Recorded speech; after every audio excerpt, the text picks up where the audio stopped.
Hey guys, long time no see. Been busy being a mom and haven't been able to make any videos, but we'll talk about that later. This video, I want to talk about E3 2018. I'm so excited about some of these games, more hyped than I've been in a really long time. And I wanted to share with you guys my experience and what I thought of what they showed us at E3 2018. I went to E3 with my buddy Nick, who I used to work with, and he's a great friend of mine. And we went on day 3 of E3, which is Thursday, and we found out it's equal day for people with a gamer pass and the people for media. So people in media didn't get priority. So because of this, we weren't able to just show up and play the games. And so we were just gonna go around, walk around, take pictures. But before I talk about the convention, I wanted to talk about my experience at the PlayStation Showcase. Couldn't wait to go and see everything for the first time like everybody else. And unfortunately, I got lunch with some of my coworkers on the other side of town. So by the time I got there, it was like 10-15 minutes late and they already locked the door. So I had to watch it on these screens outside and I was so mad and bummed. But I just want to talk about the experience itself. So the first room we came into was like this beautiful lit room. It looked like a dojo of sorts with little lights hanging down from the ceiling, and that was part of the Last of Us 2 gameplay demo / trailer. And so they dim the lights. We see that the room that we're standing in is from this trailer. So that was a really cool touch. And they finally figured out how to get people to kiss, and it looked realistic and transitioned from cinematic right into flashback of Ellie in the forest, killing these characters. I think the thing that I'm most excited about is how seamless the gameplay feels. You know, it doesn't feel clunky, it doesn't feel like a prompt, it just feels natural, where we'd go up against cover and there was no pause in between where your character, takes a second to do what you told them to do. And that was probably the most impressive thing that stood out to me. The blood and the gore, obviously, that was shock value. Everybody in the audience was kind of gasping, oh, Jesus. And I know if the lights were on, people would have seen, my face was pretty horrified, but it was very impressive. Her crawling underneath the car, everything just felt so real, where you're holding your breath to see if that person's gonna check under the car. She did. It was just, I just cannot reiterate how seamless it was, and I really cannot wait for that. And I want to know where Joel is, and I want to know who these new characters are, and I am so excited. So that really got us hyped. So after that was done, they lead us out these 2 doors, and which kind of turned into a clusterfuck because everyone's trying to leave at the same time. We walk out, and the next part is the Ghost of Tsushima part. They had this little scene of the screen up. There was no fighting or anything. It was just peaceful scenes from the game. So that was really cool. And it was a big contrast to, obviously, the gameplay from the showcase was extremely violent, but I just can't believe how beautiful it looked. The thing that was so cool about this whole area was it's set in downtown LA. And so in the background there's these beautiful skyscrapers, which aligned perfectly because after the Ghost of Tsushima part, you see that there's this city line built. It was basically like a mini New York for Spider-Man, and that was really cool in the middle of downtown LA. I haven't played a Spider-Man game since Spider-Man 2 on PlayStation 2, which I love. The new Spider-Man I cannot wait for. It looks like so much fun. But there was this little tent, and I walked up to the end of the tent, and there was a spot open next to this guy.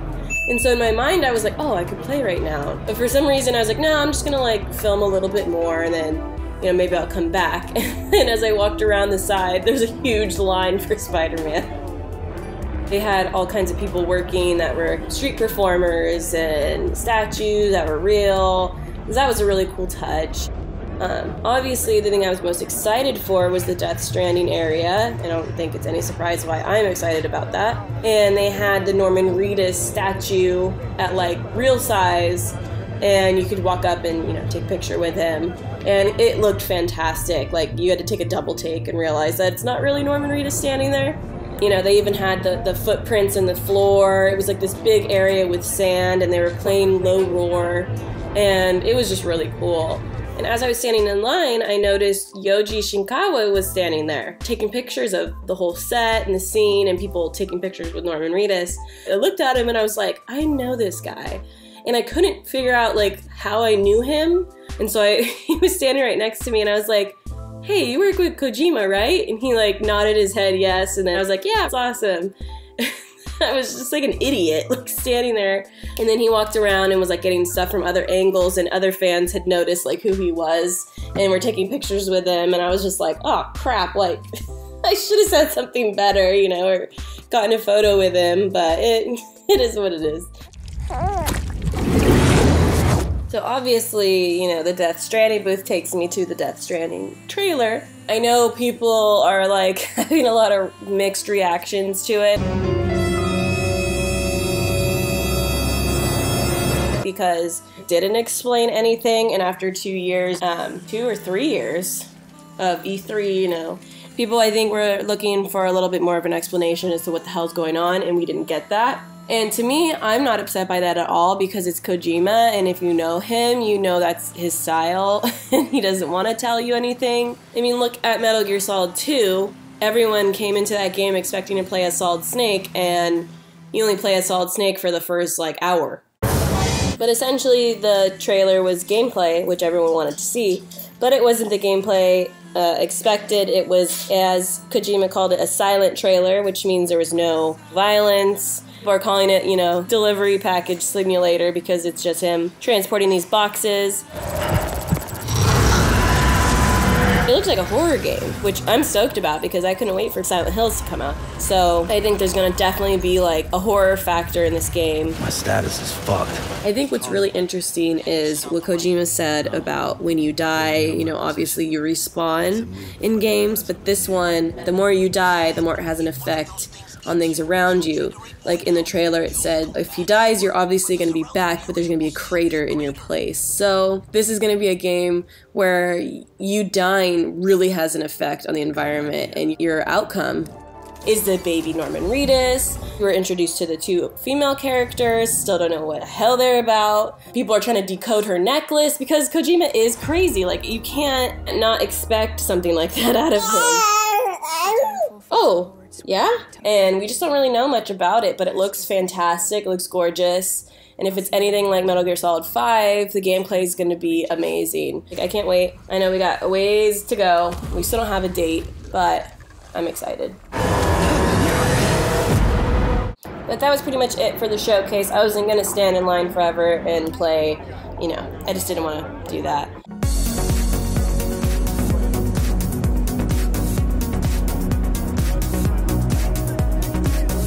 Very stylish. Stylish. So stylish. We're here on the red carpet. We have a Tetris suit from Tetris the game. And he is looking very fly. So, E3, of course, I had to go to the PlayStation area. PlayStation! Why is Norman Reedus at the end? Are you like a hammer? Whoa.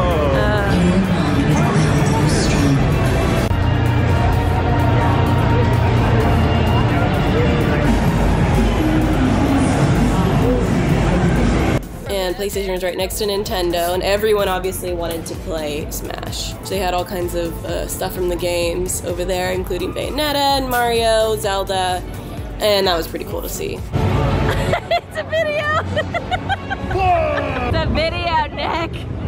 I am obviously a terrible Tomb Raider fan, because I didn't even know they were coming out with a new game, but I will say that I'm a little bit disappointed in terms of feeling like I've already played this game twice. I thought the first reboot was great, but Rise of the Tomb Raider, I kind of felt like I was just going through the motions. I wasn't married to the story, and I kind of feel like Shadow of the Tomb Raider, I feel the same way. It still feels very like behind the times. Like comparing that to, say, The Last of Us 2 gameplay, it still feels 4 years behind or something.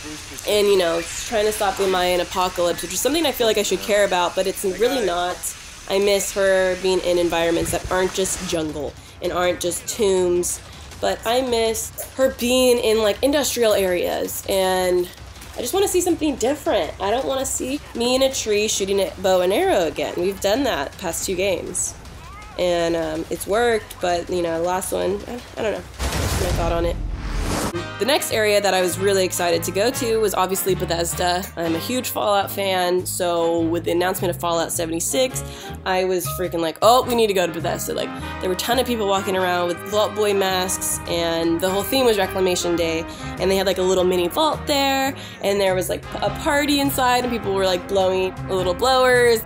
They were making IDs for people, they were giving out the Nuka-Cola Quantums. I thought it was really fun. And then if you're gonna stand in line for 3 hours, you're at least getting something out of it.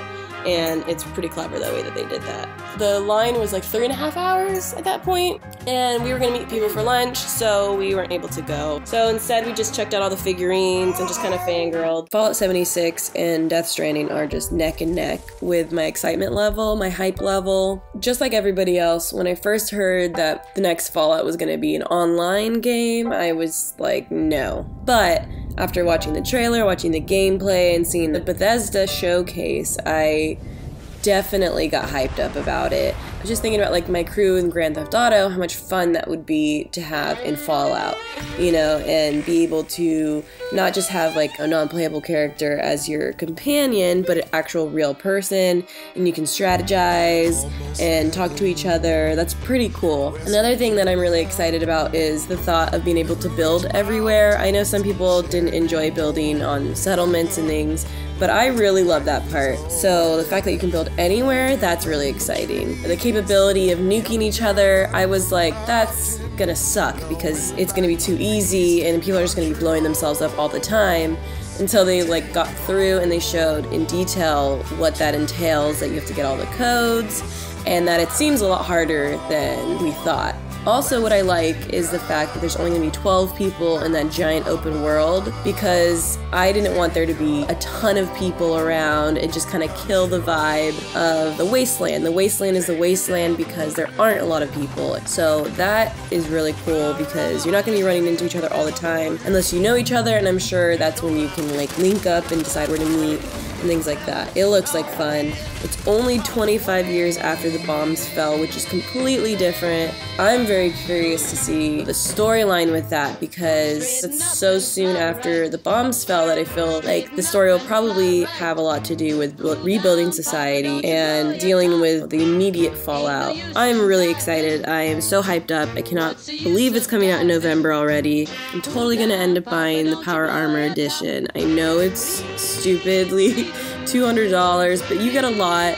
It's awesome, and you get to do the beta. In Vault 76, our future begins. There was a huge Fortnite area. Their sign alone was just impressive. I was like, wow, that's really cool. They had the bus there. They had all these characters from all the different towns. I suck at Fortnite, so I have given up on that game. I think that bush is moving. I think that bush is moving too. Right next to it was the Resident Evil 2 remake section. I love Resident Evil 2. I cannot wait for this game. I think it comes out January or February of 2019, which is not soon enough for me. It was my favorite Resident Evil back in the day. It scared the crap out of me. It was the first one I watched. So to see it there, and you know, the Raccoon Police Department there, and they had a car with a zombie in it and you could take pictures with. By the time we got there, they said that they weren't taking anybody else for the maze, but you do the maze and you get the gameplay at the end. But I watched a lot of gameplay videos from it, and I think the only thing that I complain about is, you know, they're obviously going to change some things, but when I played the Resident Evil 1 remake, it was a PSN game. I played it on here. And I missed the doors. You'd go up to the doors and they kept that sequence, the cinematic of when you walk through a door. And although it's counterintuitive and it's dumb and it takes forever to get through the door, I liked how they re-implemented it in the remake of the first one. So I was hoping they would do that, but they didn't. Resident Evil 7 was probably one of my favorite horror games I've played in like a ton of years. And so the fact that they're implementing, you know, Resident Evil 7's engine and the weapon inventory, but obviously this one's going to be different because you're playing in third person. I can't wait to be Claire and play as her again and see what kind of things they changed to the story, although I'm such like an originalist that I wish they didn't touch it too much. Like the fact that the liquor wasn't there like really bummed me out, but I can't wait to see what happens, and the fact that there's more police officers instead of just the one guy. So there's definitely be more interactions with other characters that are different. So while I'm super excited because it was one of my favorite ones and to see it reborn is great, but also the fact that it sounds like it could be very different and new. So, although I didn't get to play any games, which is such a bummer, it was still a fun E3. I just like to go and experience it, and the fact that I can even go is still such a big deal. E3 is always going to hold a special place in my heart, and we had a lot of fun, and we met up with Pam and Amelia, and it was just a good time with good friends. And I can't wait to see what happens next year. Thanks for watching, guys. See you later.